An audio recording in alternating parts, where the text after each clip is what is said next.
Inside Athletics comes your way once again from the Principality of Monaco, site of the 2017 IAAF World Athlete of the Year Awards. I'm your host, Atto Bolden, and it's always good when you get a friend on the show, and today I have one of my best friends in the sport, Andreas Thorkildsen of Norway. He was twice the Olympic champion, twice the European champion, and world champion. Thor, welcome to the show. Thank you.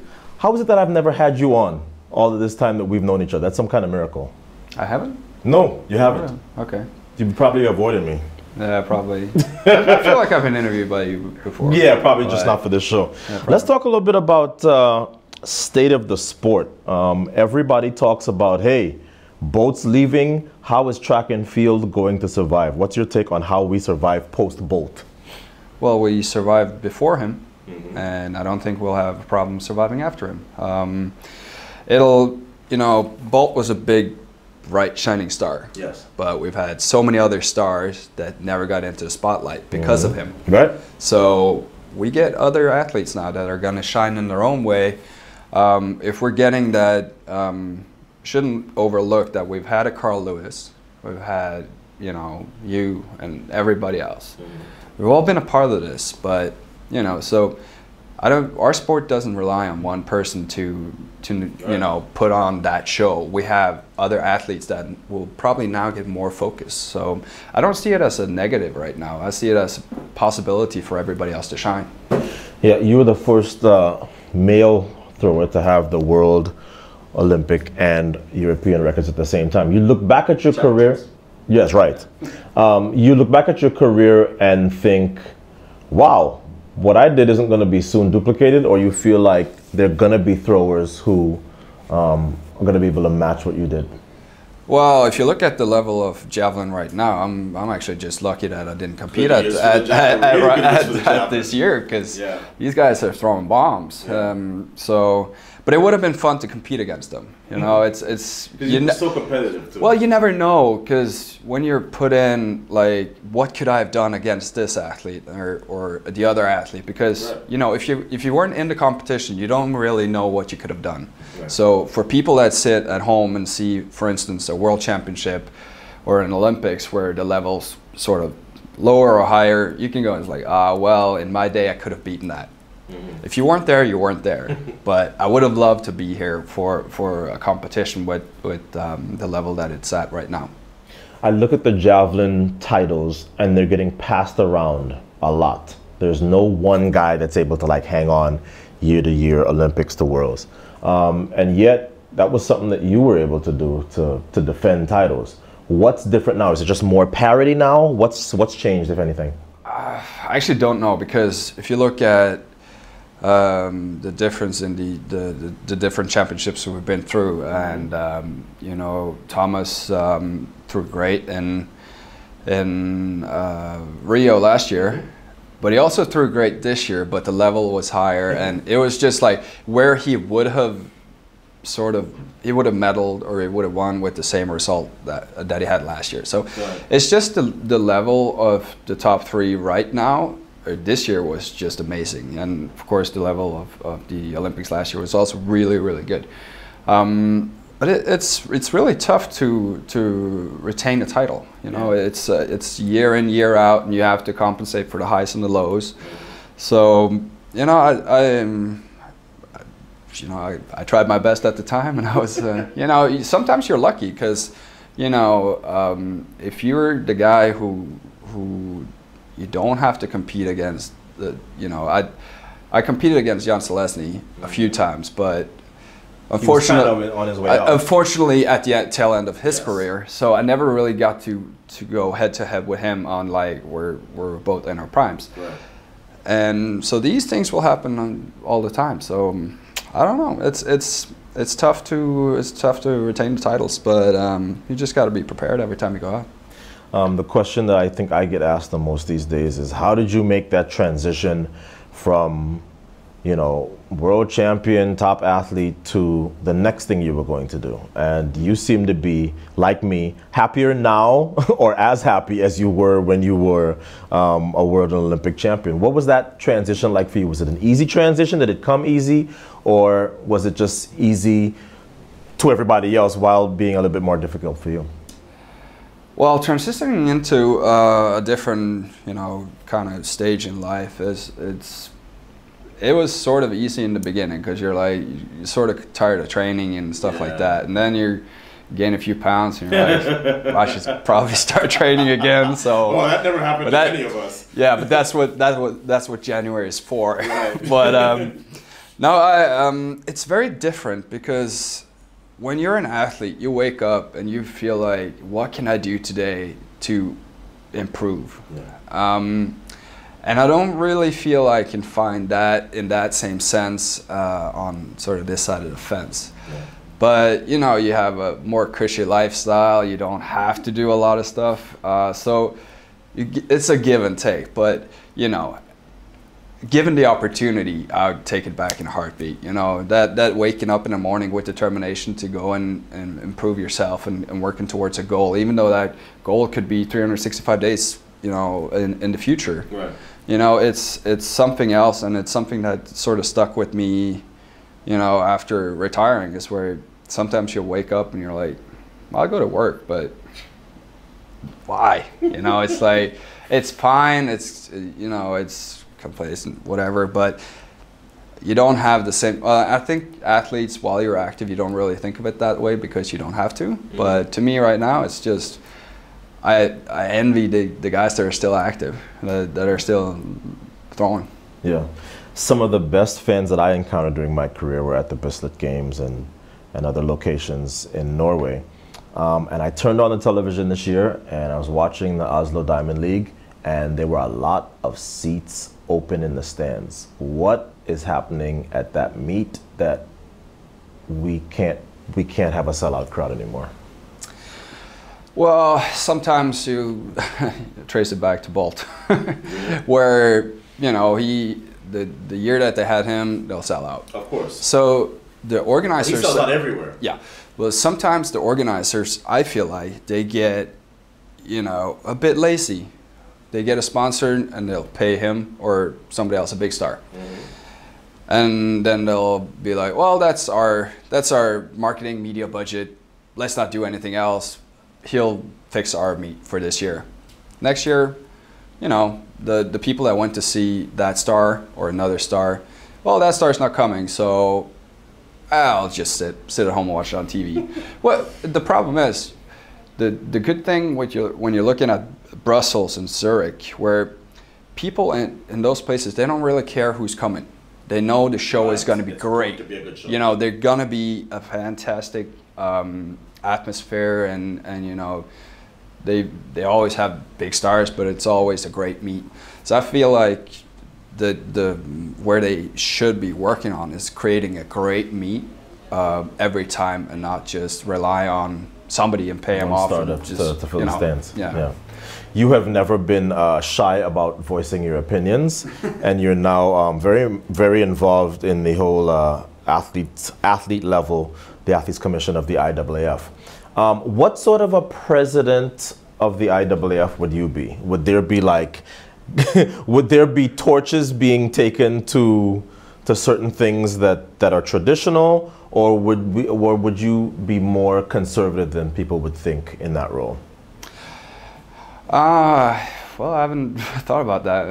You've never thought about being the boss? No, not really, because I feel like it's too much paperwork, and that's something I really hate. But I feel like right now we have a good president and co, and hopefully the steps that he's taking will, ensure that athletics for the future. And I'm on the commission for Athletes Commission, and if it wasn't for Sebastian's openness and willingness to give us a shot, right, I probably wouldn't be interested in doing the job that we're doing, because he lets us have our voices heard, right, which is very different from the previous president. Yeah.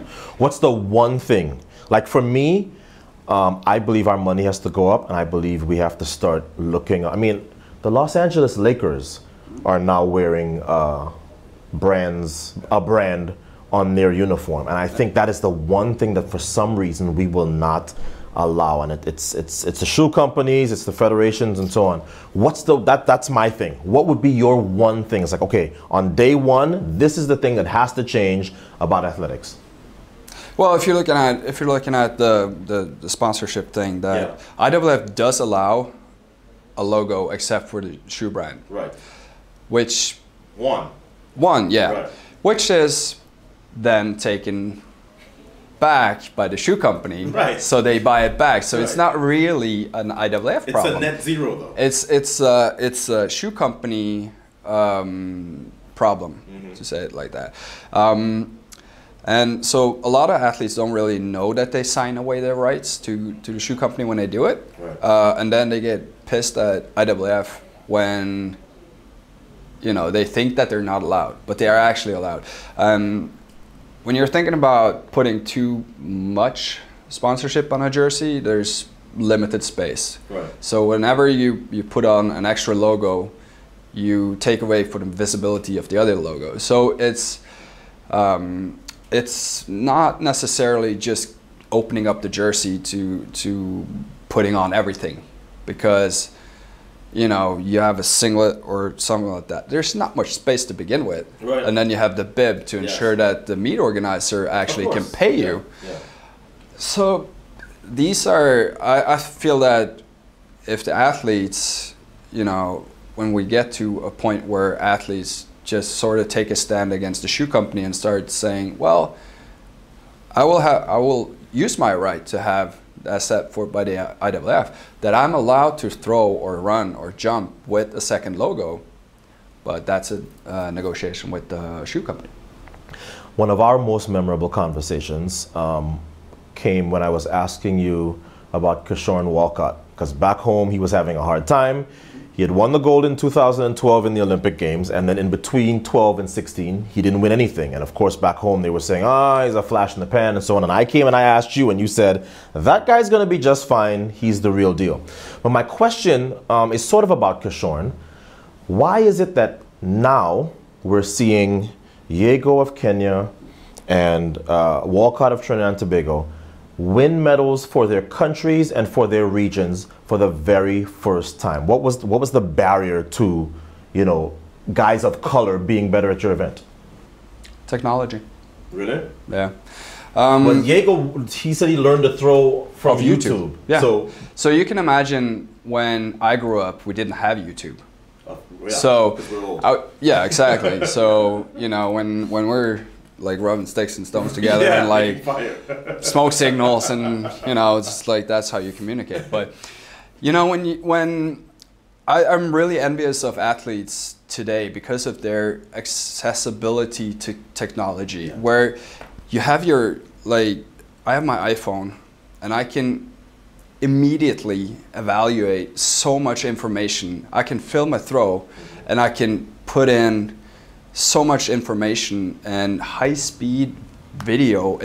High-speed cameras weren't available commercially until 2008, I think. Yeah. And that was, you know, my career was halfway done. Right. So, and now you have the same technology where in 2008 we would have a camera where you could, you know, record, and then you put it into computer and analyze and stuff like that. Now a coach can have an iPad or an iPhone, and you can shoot it, and then you can walk over and you can immediately analyze everything with, you know, seconds and milliseconds and 240 frames per second, and you can see everything. It's just that, having that tool, you know, present in a day, because back in the day, you know, analyzing, you know, a start or a throw, that would be a slow process. You know, it wouldn't take place in the session. It would be something that you would look at for next session. Whereas now you can go immediately. You throw for 30 minutes and you can analyze 5 throws, or right. While you're doing it, you can see all the mistakes you're making, and it's they're just lucky. So your country, Norway, had a lot to celebrate at the 2017 World Championships, because you guys took home the 400-meter hurdle world title in the person of Karsten Warholm. I know you're involved with him. What What is your role in this young man's career? So I do sort of the core strength and conditioning training. So sort of gymnastics type training. Some of the training that I used to do when I was training. Why would a hurdler need gymnastics? Everybody needs core strength. Okay. But so his coach worries about him from like here on down. Right. I'm like here on up. So it's it's kind of funny because it started. I started working with him even when I was still active and throwing because. Okay. He's really young. He well, yeah. So you've been working with him from what age? Well, two years now. Oh, okay. Because it started out being a collaboration where I wanted someone to train gymnastics with, and he needed someone to help him throw jab, and that was when he came to Oslo as a decathlete. Right. And then he got better and better at the 400 and 4 hurdles, and ended up winning worlds at that. Right. So, but we sort of always, even after I retired, I still continued to helping out with core training and gymnastics. So it's been quite fun. I know you're very plugged into the United States and what's going on there. Do you ever look at some of what these major league pitchers get paid and go, huh, I could throw things really, really far. Maybe I missed my calling at being a major league pitcher? No, not really. So I know that Jan Zalesny had a tryout, and it didn't go great, but it didn't go awfully either. Guess, you think so? Yeah, it was. It's very different though, because you're throwing for accuracy too. Accuracy is one you thing. Don't have to worry about. That's one thing, but also I'm an individual athlete, so I played soccer till I was 16, right. But I figured out I'm not really a team player. I don't like the team. Yeah, I'm not really a team player in the sense that when I go on the field or throw or whatever, I want to be responsible for winning or losing. Like when I played soccer and I would go on the field and play shit. Right. But the team won. So you're happy. But then you go on and you do the opposite. You play great, but right. The team sucks and you lose. Right. Well, in track I can go and I can win, for me. So that I think it's very different, and I'm lucky that I had, my career in for whatever years, and being from the country I am, I was lucky with sponsorships and stuff. So yeah, I would have made probably more money as a pitcher, but still, it wasn't bad. When I retired at 30, everybody said, yeah, you'll be back. But I already knew I was done because I wanted to do other things. Do you look back at your career and say, I stayed too long, I didn't stay long enough, or I got out exactly when I wanted? Having to retire because of a hip injury is because you have to. Right. I would have loved to stay on. And especially the last year when I sort of realized that my hip was bugging me that much, and it was impeding my results and stuff like that. That was one of the moments where I felt like I truly love this sport and I love this lifestyle, because even though I was throwing like shit, I still loved traveling and meeting the competitors and everything. So it's yeah, I think most people will see it whenever they retire that, okay, it was a great time while it lasted. Well, it took you 6 seasons, but we finally got you on the show. I'm glad you got a chance to stop by. All the best. Thank you. You too.